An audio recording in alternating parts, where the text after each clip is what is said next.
Et bonsoir, bienvenue à Spill the Tea with Lily, saison 2, épisode 7. Bonsoir mes gens, j'espère que vous allez bien. Nous sommes dimanche le 8 juin 2025. Franchement, j'espère que vous avez kiffé votre semaine, que vous avez passé une agréable semaine dans le Seigneur. J'espère que vous avez bien prié, que vous avez bien lu vos Bibles, parce qu'on a dit qu'en 2025, on ramène la terre au centre, on ramène Papa bon Dieu au centre, Donc voilà. Bon, on passe directement au sujet, d'accord?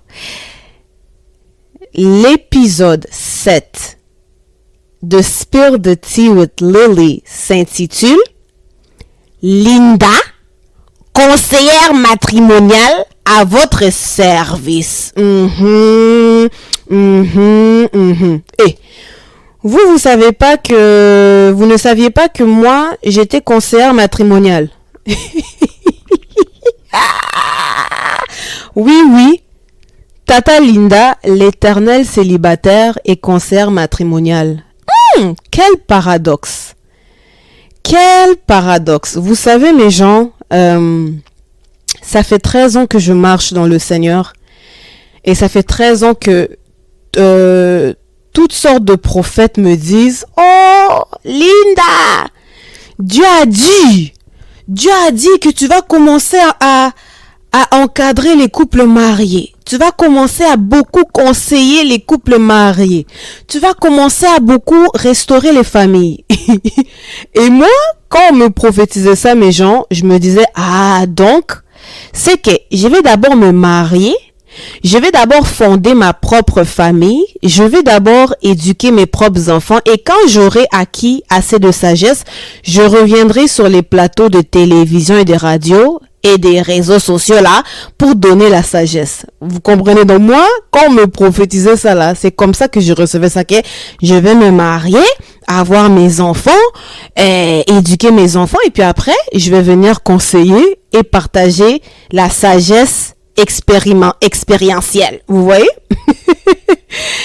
Mais vous savez, mes gens, Dieu, quelque part dans sa parole, il dit, mes voix ne sont pas vos voies. Mes chemins ne sont pas vos chemins. Dieu, c'est un comédien. Parce que ça fait très longtemps que je suis célibataire et ça fait maintenant 13 ans que je conseille les gens en relation alors que je suis célibataire moi-même. Et moi, je trouve ça comique parce que normalement, je m'attendrais à ce qu'une personne mariée conseille des gens mariés. Or moi, le Seigneur m'utilise dans mon célibat pour conseiller les mariés. Quand Dieu dit là, mes voix ne sont pas vos voix, il ne blague pas. Et là, vous allez me dire, mais Linda, comment, si tu es célibataire et que tu n'as jamais été marié, comment peux-tu conseiller les gens mariés? Je vais vous répondre avec un passage dans la Bible, d'accord? Vous allez me prendre vos Bibles et on va ouvrir 1 Corinthiens 1,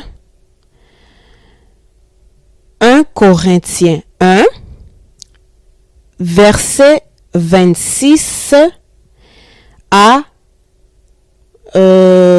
31. 1 Corinthiens 1, verset 26 à 31. Est-ce que vous y êtes? Je vais vous lire. Moi, quand je vous lis la Bible, je vous la lis toujours dans la version Louis II, mais il y a tellement de versions qui existent là. Moi-même, j'aime bien quand je lis ma Bible d'aller en ligne pour comparer ma version avec d'autres versions, d'accord? Si vous avez, ce que je vous recommande fortement, c'est de télécharger la Bible, l'application de la Bible, parce que dans la même application, vous avez comme vraiment des cinquantaines et des je sais pas trop combien de versions différentes dans différentes langues, et quand vous cliquez sur un verset spécifique, vous pouvez comparer le verset de votre version avec d'autres traductions, en fait, avec d'autres versions. Ça, je trouve ça très intéressant. Donc, par exemple, si moi, je lis ma Bible dans 8 secondes, mais je peux aller comparer avec la Bible en français courante, la Bible en anglais, Amplified Version, etc. Donc, ça, c'est la petite parenthèse. Donc, je vous encourage fortement à avoir vos Bibles papier et puis la version Pocket, quoi. Donc, la version application.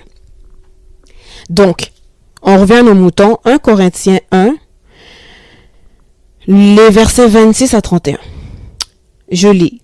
Considérez, frères, que parmi vous qui avez été appelés, il n'y a ni beaucoup de sages selon la chair, c'est-à-dire il n'y a ni beaucoup de gens sages qui ont acquis leur sagesse par les expériences, ni beaucoup de puissants, ni beaucoup de nobles. Mais Dieu a choisi les choses folles du monde pour confondre les sages. Dieu a choisi les choses faibles du monde pour confondre les fortes. Et Dieu a choisi les choses viles du monde et celles qu'on méprise, celles qui ne sont point, pour réduire à néant celles qui sont, afin que nulle chair ne se glorifie devant Dieu. Verset 30. Or, c'est par lui que vous êtes en Jésus-Christ, lequel, de par Dieu, a été fait pour nous sagesse, justice et sanctification et rédemption, afin, comme il est écrit, que celui qui se glorifie dans le Seigneur.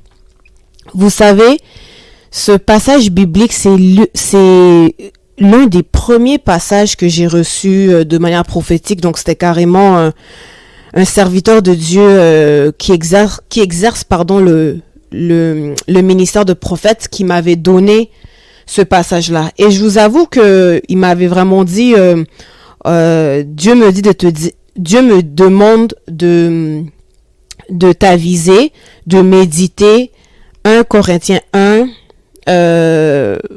verset 27. Donc, j'avais reçu le passage que je viens de vous lire il y a très longtemps. Il y a peut-être 12 ou 13 ans. Bref, c'était très tôt dans ma marche chrétienne. Et je vous mentirai pas qu'au début, je comprenais pas trop. Mais après 13 ans de marche dans le Seigneur, je comprends tout à fait. Ok? Je comprends tout à fait.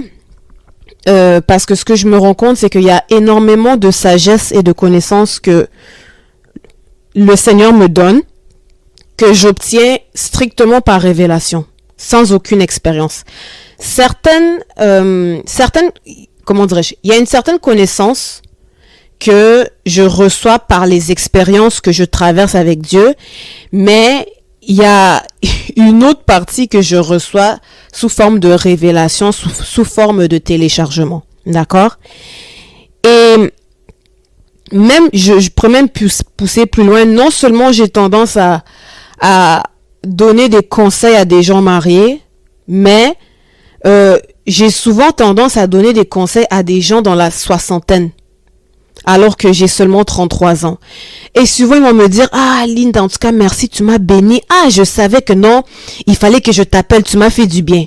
Les amis, et pourtant, je suis un enfant. Je suis une enfant, ok? J'ai 33 ans et j'ai des gens dans la soixantaine qui m'appellent pour que je les exhorte. D'accord?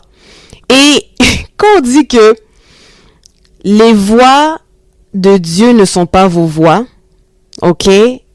Comment est-ce qu'une petite fille de 33 ans peut encadrer des gens dans la soixantaine?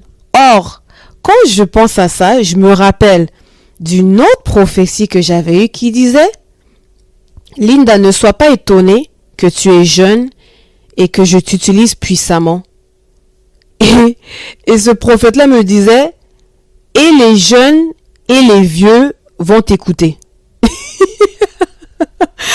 Les amis, ça j'ai eu, c'est des messages que j'ai eus. Ce sont des prophéties que j'ai eues très, très, très, très tôt dans ma marche chrétienne. Et de les voir s'accomplir sous mes yeux devant moi, je suis toujours impressionnée par les voies de Dieu.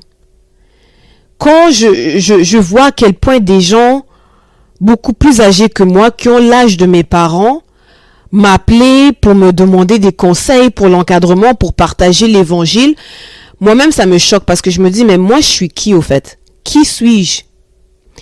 Et c'est là que je donne raison à Dieu quand il dit, mes voix ne sont pas vos voix.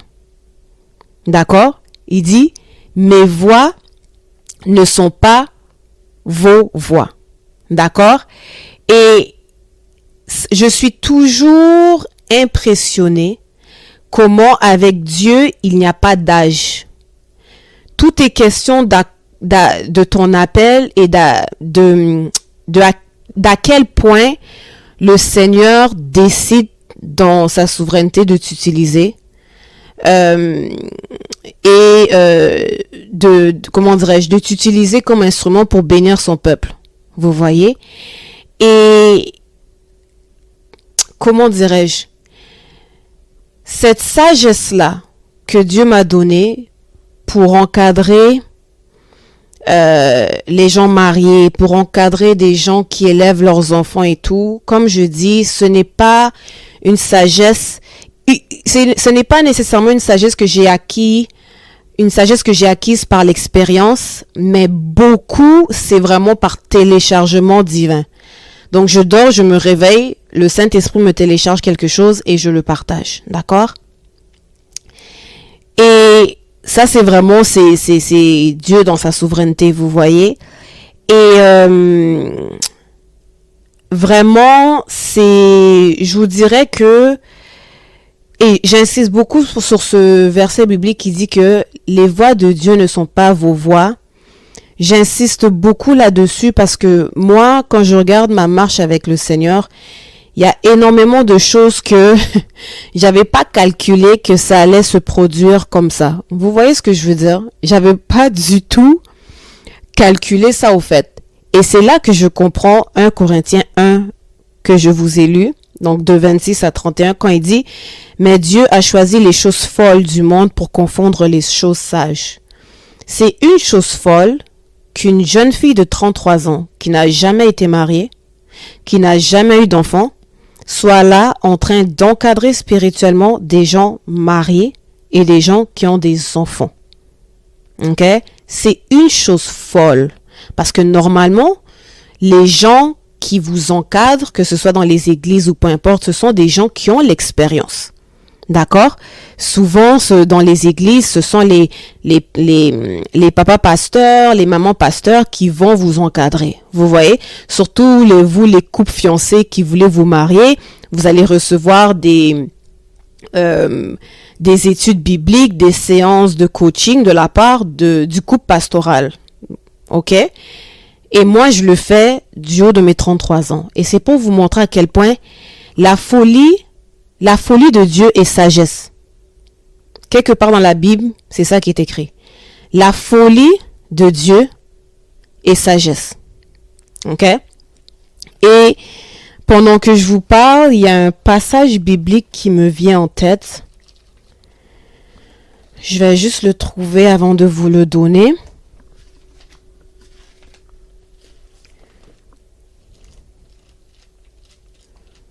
C'était pas prévu, mais ça me vient en tête.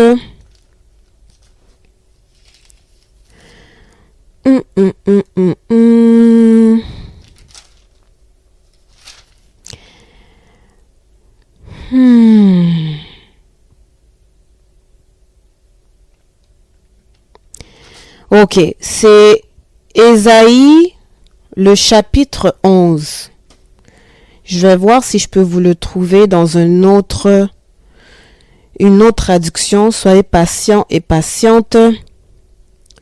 Comme je vous dis, c'était pas du tout prévu, mais c'est venu dans mon esprit. Ok, je vais voir si je peux le trouver dans une autre version.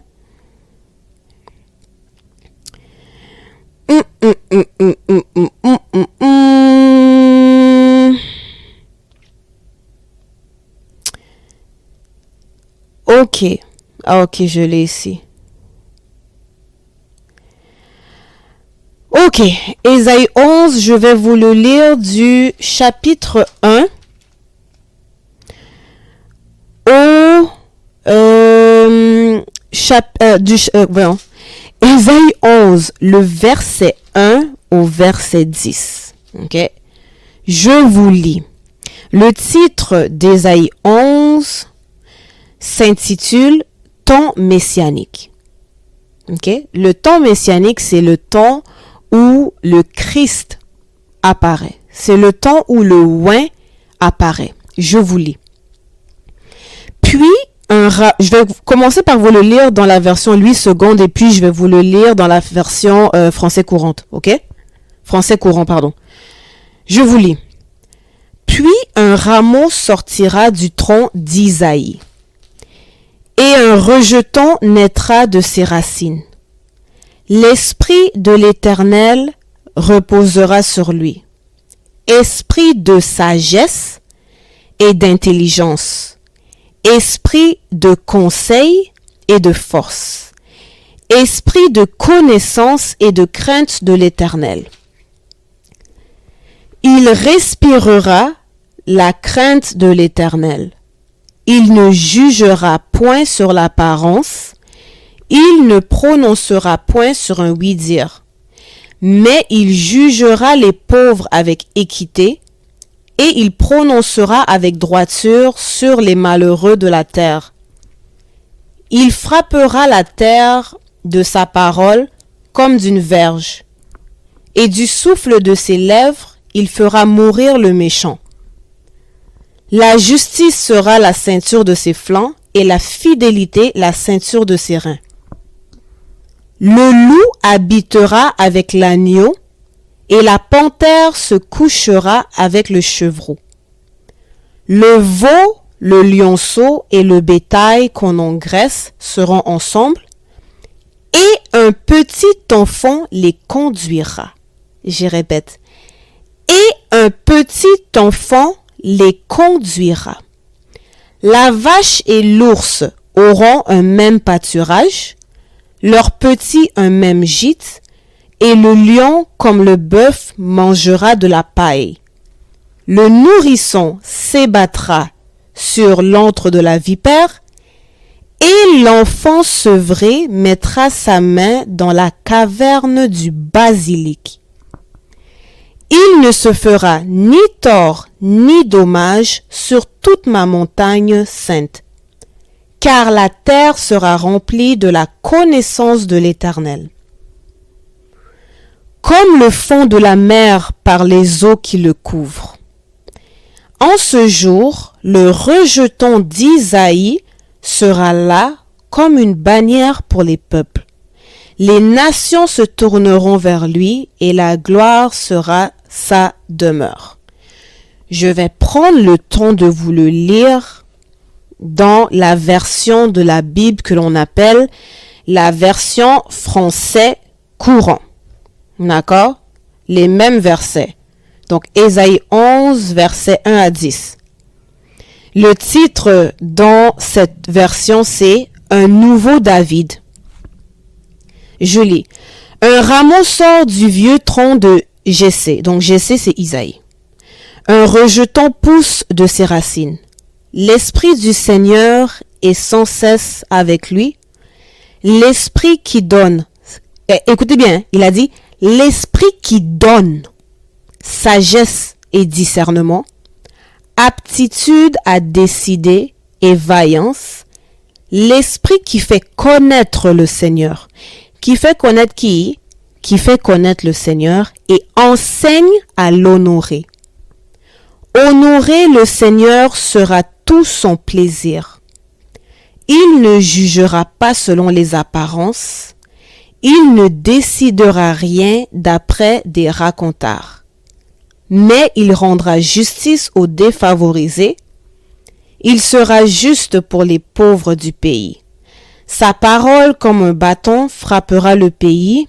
sa sentence fera mourir le méchant. La justice et la fidélité seront pour lui comme la ceinture qu'on porte toujours autour des reins. Alors le loup séjournera avec l'agneau, la panthère aura son gîte avec le chevreau. Le veau et le lionceau se nourriront ensemble, et un petit garçon les conduira. La vache et l'ours se lieront d'amitié, leurs petits seront couchés côte à côte. Le lion comme le bœuf mangera du fourrage, le nourrisson jouera sur le nid du serpent, et le petit garçon pourra mettre la main dans la cachette de la vipère. On ne commettra ni mal ni dommage sur toute la montagne consacrée au Seigneur, car la connaissance du Seigneur remplira le pays aussi parfaitement que les eaux recouvrent le fond des mers. Ce jour-là, le descendant de Jessé sera comme un signal dressé pour les peuples du monde. Les nations viendront le consulter. Vous avez capté ou bien? Il dit, les nations viendront le consulter. Et du lieu où il s'établira, rayonnera la glorieuse présence de Dieu. Est-ce que les peuples dédiés peuvent dire un bon amen pimenté? Oui, amen. Et voilà. Voilà. Vous savez, vous êtes des Christ.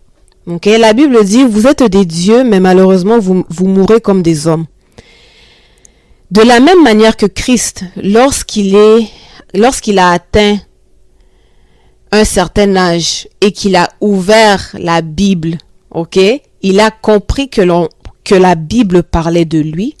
Si Jésus, c'est le fils aîné et qu'il a dit qu'il est le premier ressuscité d'entre les morts, ça veut dire qu'il y a un deuxième, un troisième et un quatrième. Ça veut dire que si Jésus est Christ, alors vous aussi vous êtes Christ.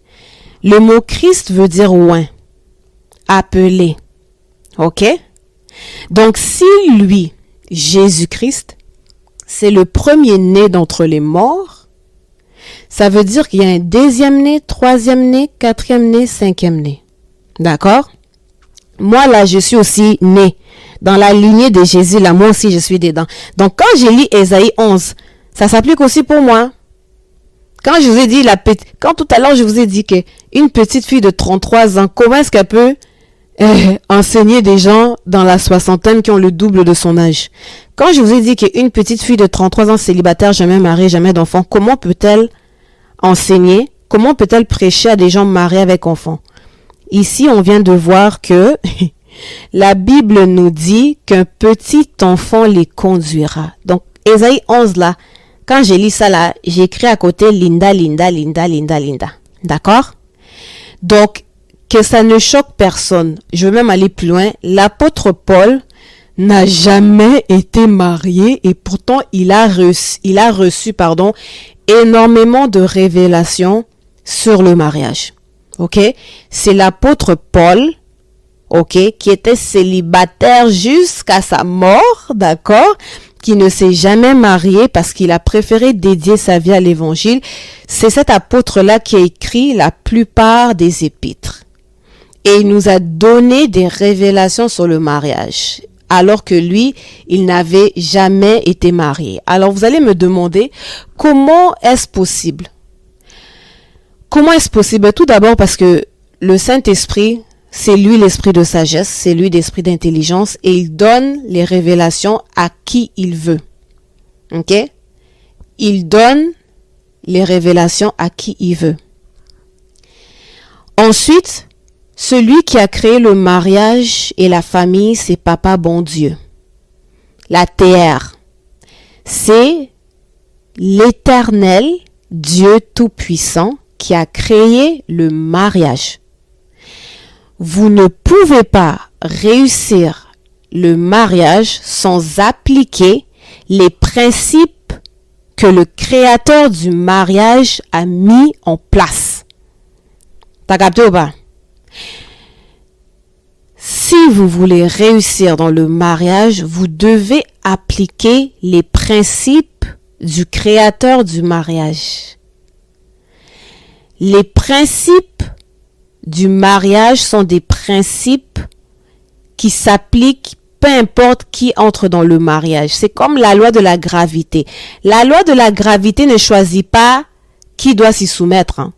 La loi de la gravité n'est pas là en train de dire, bon, c'est seulement les chrétiens qui doivent obéir à cette loi. La loi de la gravité s'applique à tout le monde, incluant les animaux, les bêtes sauvages, les ci, les ça, les ça. Vous voyez? Cette loi ne fait exception de personne. C'est la même chose pour les principes du mariage. Même un couple de sorciers, s'ils appliquent les principes du Dieu créateur en lien avec le mariage, ils vont réussir leur mariage. Parce que ces principes-là s'appliquent à tout le monde. Le problème avec notre génération d'aujourd'hui, c'est qu'on essaye de réussir le mariage sans appliquer les principes de celui qui a créé le mariage. T'as pas compris. Je répète. Le problème avec notre génération, c'est qu'on essaye de réussir le mariage sans appliquer les principes que le Créateur a fait pour le mariage. Vous comprenez? C'est la raison pour laquelle si le Créateur décide dans sa souveraineté de révéler ces principes-là à quelqu'un de par rapport comme moi, je peux ensuite prendre ces principes-là et les enseigner aux couples mariés. Pourquoi? Parce que la Bible nous dit que mon peuple périt faute de connaissance. Le problème, c'est la connaissance. D'accord? C'est ça le problème. Le problème, c'est la connaissance. Alors, si Dieu décide qu'il donne cette connaissance-là à une petite de 33 ans, qu'il le télécharge dans son esprit pour qu'elle l'enseigne, c'est à prendre ou c'est à laisser. Vous voyez, non? Et aujourd'hui, je vais commencer par vous donner un principe. OK? Vous savez souvent ce que j'ai... On va commencer par un principe et puis je vais développer ça dans les prochains épisodes. OK? Dans les 3 derniers épisodes. Donc, épisode 8, 9, 10. Et on arrive presque à la fin de la 2e saison. Bref. Vous savez un principe que le Seigneur m'a révélé par rapport au mariage, c'est que pour qu'un mariage ait du succès, il faut en premier lieu que les deux personnes, l'homme et la femme, que leur ego respectif soit crucifié. T'as pas compris. Rebobine ce que je viens de dire là. Un des principes de base pour un mariage béni et heureux, c'est qu'il faut que l'ego de la femme et l'ego de l'homme soient morts. T'as capté? Si l'homme et la femme, leur ego sont trop forts, ça va être très compliqué. On pourra vous donner les conseils que l'on veut, vous n'allez pas appliquer parce que vos égos sont très forts. Vos égos sont surdimensionnés. C'est la raison pour laquelle Dieu va permettre des épreuves dans votre vie, comme j'ai mentionné dans les précédentes émissions. Dieu va permettre des épreuves dans votre vie afin de briser le plus possible votre ego, afin que lorsqu'il va maintenant vous donner des conseils, que vous puissiez lui obéir. Les couples qui réussissent le plus le mariage, ce sont des couples où l'homme et la femme sont extrêmement humbles. Ou du moins, l'un des deux a compris l'importance d'avoir son ego crucifié sur la croix. Vous voyez? Vous voyez? C'est la raison pour laquelle la Bible nous dit « Dépouillez-vous du vieil homme ». OK? Vous pouvez remplacer le mot « ego » par « vieil homme » si ça vous simplifie la tâche. OK? Et c'est la raison pour laquelle souvent, si en tant que serviteur de Dieu, servante de Dieu, ou si même en tant que Dieu, tu veux restaurer un mariage, souvent, ce que tu dois faire, c'est restaurer l'âme de la femme et de l'homme. Vous savez, le mariage c'est comme le pommier, je recommence. Le mariage, c'est la résultante de quelque chose. Le mariage, c'est comme les pommes sur le pommier. D'accord? Donc, le mariage est le fruit d'un arbre. Ok? Le mariage, c'est comme les pommes du pommier. Qu'est-ce que je veux dire? Ce que je veux dire, c'est que si jamais vous voyez un pommier et que vous voyez que les pommes qui poussent du pommier sont pourrites, vous n'allez pas vous dire que le problème, ce sont les pommes. Vous allez vous dire que si les pommes sont pourrites, c'est parce que l'arbre est pourri. T'as capté ou pas? Vous m'avez pas entendu. Si les pommes sont pourrites, c'est parce que l'arbre est pourri. C'est parce que l'arbre est malade. C'est la même chose dans le mariage. D'accord? Le mariage entre deux personnes n'est que la résultante des deux âmes qui se sont unies dans les liens du mariage. Alors, si le mariage ne fonctionne pas, si le mariage est toxique, si la relation est toxique, si la famille est toxique, ce n'est pas le mariage que vous devez régler. Ce sont les individus qui constituent ce mariage. Ce que Dieu va chercher à faire, c'est il va chercher à travailler sur les individus, sur l'âme de chaque individu dans ce couple, parce qu'il sait qu'une fois qu'il aura restauré ces deux âmes-là, ce pommier-là, les pommes qui vont sortir ne seront plus pourrites. T'as capté ou pas? Donc, un serviteur de Dieu ou un conseiller matrimonial ou peu importe, un coach de vie, peu importe, ou vous qui conseillez les membres de votre famille, si un couple vient à vous avec des problèmes, ce n'est pas le mariage que vous devez chercher à régler parce que le mariage n'est pas la source des maux. Ce que vous devez chercher à restaurer, ce sont les âmes des deux individus. C'est ça le problème. Vous voyez? C'est pour ça que Jésus a dit, ce n'est pas ce qui entre dans la bouche qui souille le corps, mais c'est ce qui sort. Ce qui détruit le mariage de deux personnes, c'est l'âme malade de la femme et de l'homme qui s'extériorise. C'est ça qui crée des problèmes dans les mariages. D'accord? Un autre point que je vais vous amener, et on va finir par ça, et puis je vais vous donner un petit tea time rapidement. Un autre point qui cause des difficultés dans le mariage, c'est lorsque l'homme et la femme se marient parce qu'ils veulent que l'autre le sert. Donc, quand une femme, tu entres dans le mariage parce que tu t'attends, tes attentes, tes expectations, c'est que mon mari me sert, tu vas souffrir parce que tu te maries pour les mauvaises raisons. Même chose pour l'homme. Si toi, homme, tu te maries parce que tu veux que la femme te serve, mon papichulo, tu te maries pour les mauvaises raisons. Un mariage qui va réussir, c'est un mariage où chacun entre dans le mariage pour servir l'autre. T'as capté ou pas?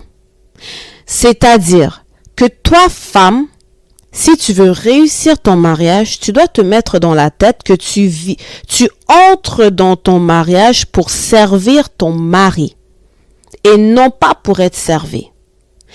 Et toi, homme, pour réussir dans ton mariage, tu dois entrer dans ton mariage en te disant que tu entres dans ce mariage afin de servir ton épouse et non pas afin que l'épouse te serve. Maintenant, dis-moi, si les deux, tant l'homme que la femme, ont cette mentalité, comme quoi j'entre dans ce mariage pour servir l'autre et non pas pour être servi, comment est-ce que ce mariage-là peut échouer, mes amis? C'est impossible. C'est impossible. Donc ça, c'est 2 points pour commencer que je vous ai donnés. Et on va développer plus tard, quoi. D'accord? Mais c'est vraiment 2 petits, 2 nuggets, comme on dit en anglais, que je vous donne. Donc, si vous voyez que dans vos couples, il y a un certain dysfonctionnement, commencez par regarder les 2 points que je vous ai mentionnés. Regardez si vous êtes en ordre par rapport à ces 2 points-là. D'accord? Et je vais finir par un petit time très, très, très, très simple, très rapide. Elle va se reconnaître, la personne qui m'a dit ça, mais j'étais avec des gens et puis on était à plusieurs en train de discuter. Et je prêchais l'évangile. J'enseignais sur le mariage et tout. Et il y a une des personnes qui était là, qui était une personne mariée, qui m'a regardé, qui m'a dit, ben, Linda, tu sais que tout ce que tu es en train de prêcher là, ma maman pasteur, qui est mariée depuis très longtemps, me dit la même chose. Et elle m'a même dit, cette personne-là m'a dit, mais Linda, pourquoi tu deviens pas sexologue ou conseillère matrimoniale? Parce que tout ce que tu dis, c'est exactement ce que ma maman pasteur, qui est aussi ma conseillère matrimoniale, c'est ça qu'elle me dit. Les amis, la maman pasteur, là, elle est mariée depuis des décennies. Moi, la petite, Tata Linda, qui n'a que 33 ans et qui n'a jamais été mariée, qui n'a jamais eu des enfants, je donne les mêmes conseils.